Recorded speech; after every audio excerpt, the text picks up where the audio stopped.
जब सृष्टि का आरंभ हुआ तब एक शक्ति प्रकट हुई, शिव।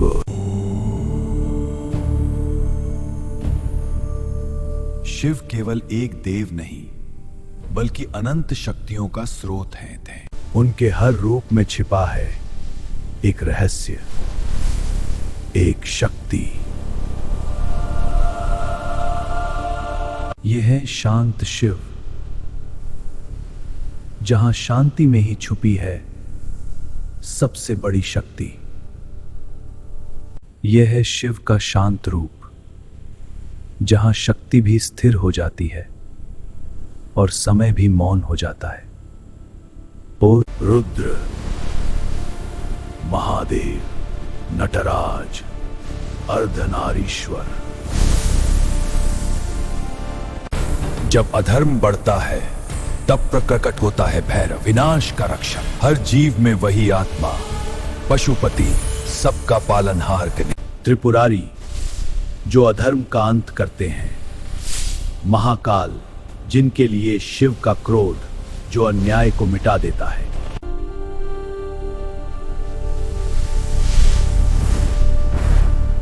शिव, जो सृजन भी हैं और विनाश भी। शिव के ये सभी रूप अलग अलग शक्तियों का प्रतीक हैं, पर इनका मूल एक ही है। जब ये सभी शक्तियां एक हो जाती हैं तो प्रकट होता है परम सत्य। ये सभी रूप एक ही सत्य के अलग अलग स्वरूप हैं और वही सत्य है शिव व रुद्र। महादेव, करुणा और शांति के देव, जो मौन में भी संपूर्ण सृष्टि को धारण करते हैं। विनाश नहीं, परिवर्तन की अग्नि है। नटराज, सृष्टि और विनाश का दिव्य संतुलन। उनका तांडव ही ब्रह्मांड की धड़कन है। अर्धनारीश्वर, जहां शिव और शक्ति एक हैं, संतुलन ही सृष्टि का सत्य है। भैरव, भय नहीं बल्कि समय और शक्ति के स्वामी हैं। पशुपति, सभी जीवों के रक्षक, जहां हर प्राणी सुरक्षित है और प्रकृति स्वयं उनके चरणों में समर्पित है। नीलकंठ, जिन्होंने संसार को बचाने के लिए विष को अपने भीतर समाया और त्याग का सर्वोच्च उदाहरण बन गए। त्रिपुरारी, जो अधर्म के तीनों लोकों का अंत कर धर्म की ज्योति प्रज्वलित करते हैं। महाकाल, समय के भी स्वामी, जो काल को भी नियंत्रित करेंगे। वीरभद्र,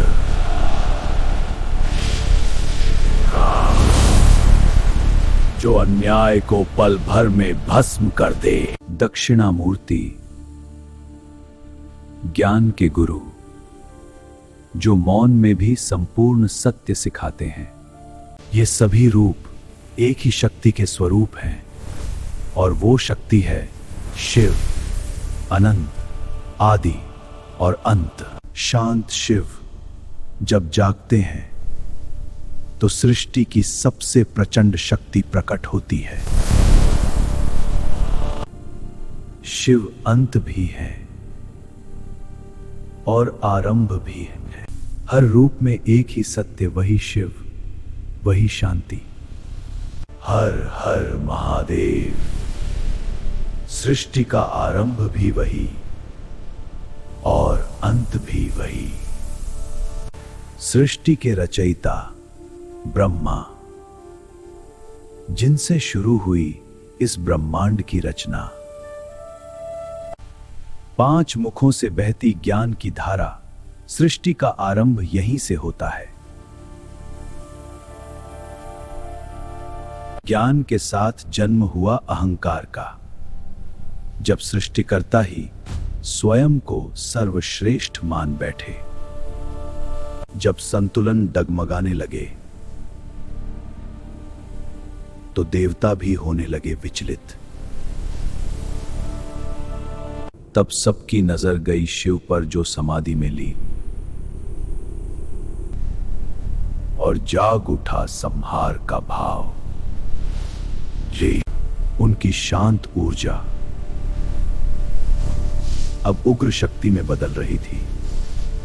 महादेव जाग चुके थे। जब महादेव का तीसरा नेत्र खुलता है तो सृष्टि की हर सीमा टूट जाती है और जन्म हुआ अंधकार का। और उस अंधकार से प्रकट हुए ये स्वयं भैरव।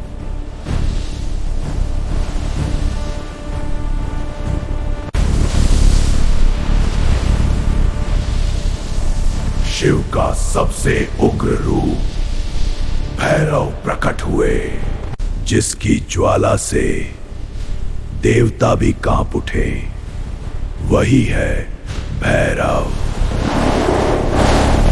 भैरव बढ़े अहंकार की ओर। ब्रह्मा स्तब्ध रह गए। यह शक्ति उनकी समझ से परे थी। और हुआ दंड। जब भैरव ने उठाया त्रिशूल तो कांप उठा स्वयं काल भी।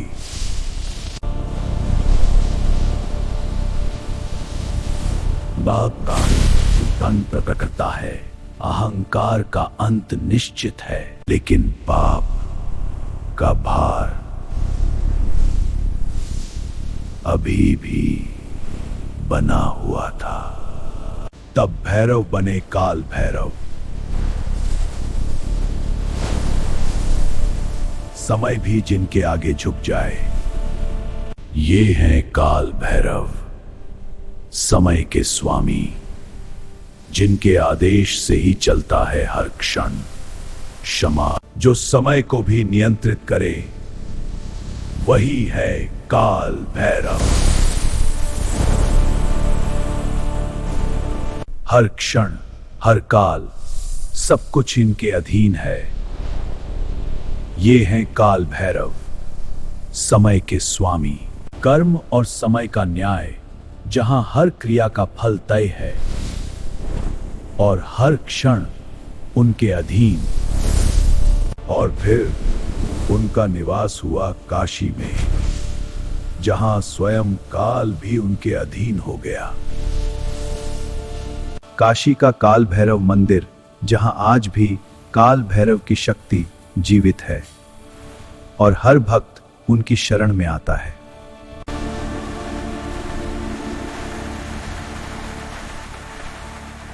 काल भैरव की शरण में आया भक्त भय और समय दोनों से मुक्त हो जाता है। काल भैरव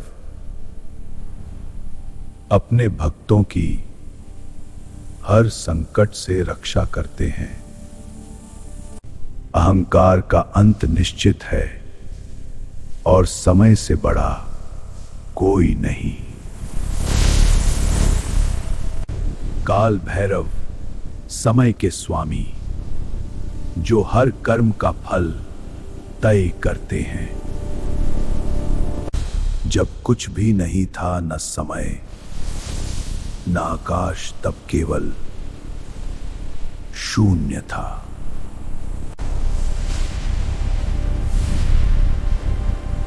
और उसी से जन्म हुआ एक अद्भुत असीम शक्ति। धुएं और अग्नि के उस अंधकार से जन्म हुआ एक ऐसी शक्ति का जिसे कहा गया रुद्र,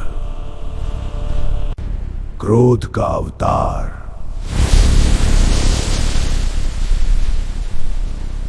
रुद्र जाग उठा है, जिसकी शक्ति से पूरा ब्रह्मांड थर्रा उठे। विरुद्ध रुद्र अब केवल शक्ति नहीं, स्वयं ब्रह्मांड का रूप बन चुके थे। उनका क्रोध असीम था, जो सृष्टि को जलाए नहीं बल्कि उसकी शक्ति को जगा दे। जब रुद्र का संतुलन डगमगाया तो पूरी सृष्टि कांप उठी। उनकी गर्जना से दिशाएं हिल गईं। ब्रह्मांड स्वयं उनकी शक्ति के सामने कांप उठा। विनाश की लहरें उठने लगीं और ब्रह्मांड उनकी शक्ति से कांप उठा और भय फैल गया जब स्वयं ब्रह्मांड भी ठहर गया। जब रुद्र का तांडव आरंभ हुआ, ब्रह्मांड की हर शक्ति उनकी लय में झूम उठी। हर कदम से सृष्टि कांप उठी और विनाश भी उसके नियंत्रण में था। जब ब्रह्मांड का संतुलन डगमगाया तो देवता भी कांप उठे।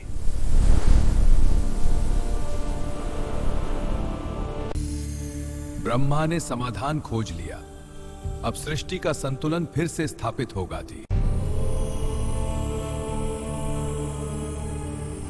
और ब्रह्मा ने ध्यान में बैठकर सृष्टि की रक्षा के लिए प्रार्थना की।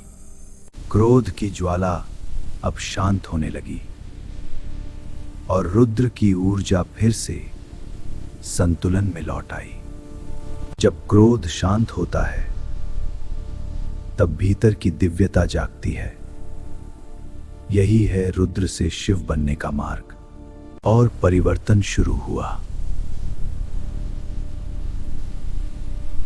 क्रोध शांत होकर दिव्यता में बदलने लगा। रुद्र का क्रोध शांत हुआ। अब महादेव की करुणा, ये है शिव का शांत स्वरूप, जहां सब कुछ स्थिर है और केवल करुणा प्रवाहित होती है। जहां क्रोध था, अब करुणा है। यही है महादेव, शांति का सागर, जहां सब कुछ स्थिर हो जाता है। उनकी हर श्वास पूरे ब्रह्मांड को जीवन देती है। जहां समय भी ठहर जाए, वहीं शिव की चेतना है और उनके भीतर ही समाया है पूरा अनंत ब्रह्मांड। आए शिव बिना शक्ति और शक्ति बिना शिव अधूरे हैं। यही है महादेव, आदि भी अनंत भी। इस ब्रह्मांड में सब कुछ एक चक्र है, सृष्टि, पालन और विनाश। सृष्टि की शुरुआत ब्रह्मा से होती है। पालन करते हैं विष्णु, हर जीव की रक्षा करते हुए। और जब समय आता है, विनाश भी शांति से होता है, क्योंकि शिव केवल संहार नहीं, परम संतुलन है। लेकिन क्या विनाश अंत है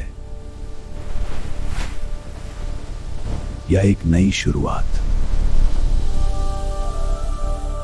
जब देव और दानव अमृत के लिए समुद्र मंथन करने लगे, तभी मंथन से प्रकट हुआ सृष्टि का सबसे भयानक विष। कोई भी उस विष को संभाल नहीं पाया। देवता भी असहाय हो गए। सृष्टि पर संकट।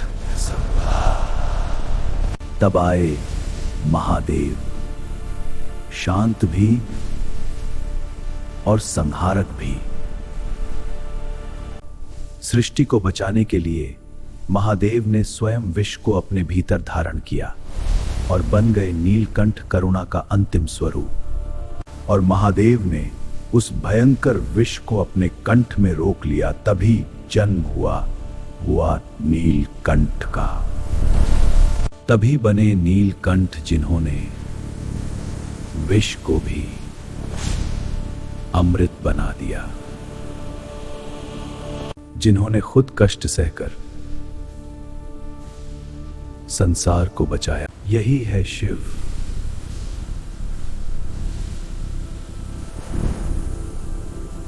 जो विष को भी अमृत बना देंगे।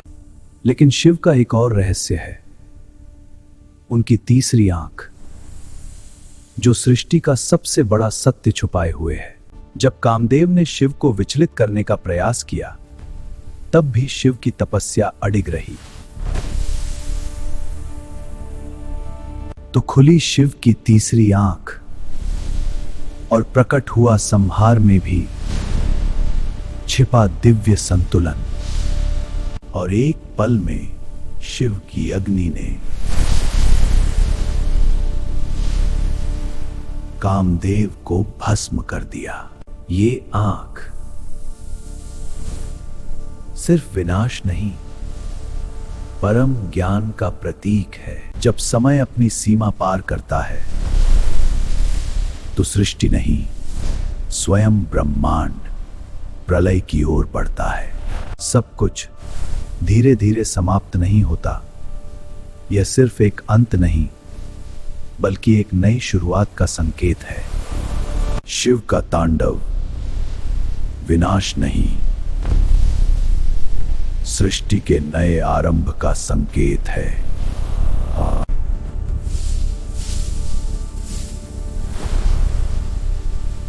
लेकिन शून्य से ही जन्म लेती है नई सृष्टि।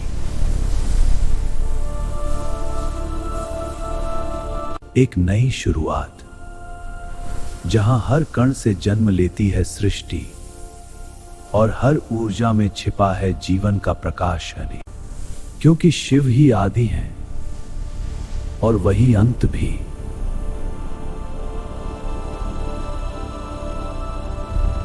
शिव ही समय है, ऊर्जा है, अस्तित्व है। विनाश अंत नहीं, एक नई शुरुआत है, और वही है शिव। धर्म की ऐसी ही अद्भुत कथाओं के लिए आध्यात्मिक सनातन को सब्सक्राइब करें।